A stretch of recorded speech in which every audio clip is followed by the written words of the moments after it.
Hi guys, అందరికీ నమస్కారం. Welcome to Vara talks. Hi guys, ముందుగా వీడియో ఎవరైతే చూస్తున్నారో దయచేసి ఈ వీడియోని లైక్ చేయండి అండ్ ఛానల్ని సబ్స్క్రైబ్ చేసుకొని సపోర్ట్ చేయండి. మీరు లైక్ చేసినట్లయితే ఈ యొక్క ఇన్ఫర్మేషన్ ఇంకొంతమందికి రీచ్ అయ్యే అవకాశం అయితే ఉంది. దయచేసి లైక్ చేయండి అండ్ ఛానల్ని సపోర్ట్ చేయండి. వివరాల్లోకి వెళ్ళినట్లయితే దేవరా సినిమా హిట్ అవుతుందా లేదా అనేది థంబ్నెయిల్ పెట్టానండి. అయితే ఎందుకు పెట్టాననేది అంటే మనకి ఎన్టీఆర్ గారు లాస్ట్ సినిమా త్రిబుల్ ఆర్తో రాజమౌళి గారితో సినిమా తీశారు. రాజమౌళి గారితో సినిమా అంటే హీరోని ఒక హైప్లో చూపిస్తారండి. హీరో క్యారెక్టర్ కానీ ఎలివేషన్స్ కానీ రాజమౌళి గారు బాగా చూపిస్తారు.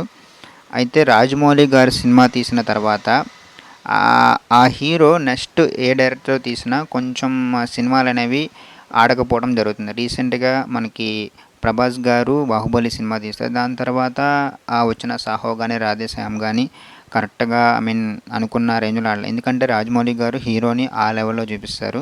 మళ్ళీ అదే లెవెల్లో హీరోని చూడాలంటే ఆడియన్స్ని దాన్ని తీసుకోలేకపోవచ్చు. కథలో కానీ దమ్ము లేకపోయినా సరే ఇక ఆడకపోవచ్చు.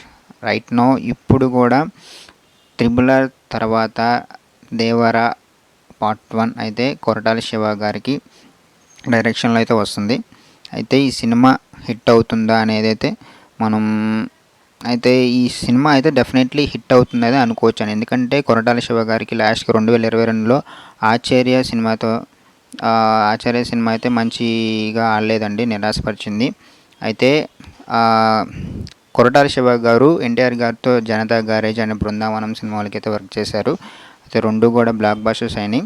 ఈ దేవరా సినిమా కూడా ఇది మూడోది కాబట్టి దేవరా సినిమా కూడా ముఖ్యంగా కొరటాల శివ గారికి ఎన్టీఆర్ గారికి అయితే మంచి హిట్ సాధించాలని కోరుకున్నాం. మంచిగా ఆడి పార్ట్ 2 కూడా బ్రహ్మాండమైన కలెక్షన్స్ తీసుకొచ్చి ముందుగా రేపు రిలీజ్ అవుతుంది ఈ సినిమా అయితే బ్రహ్మాండంగా ఆడాలని కోరుకున్నాం.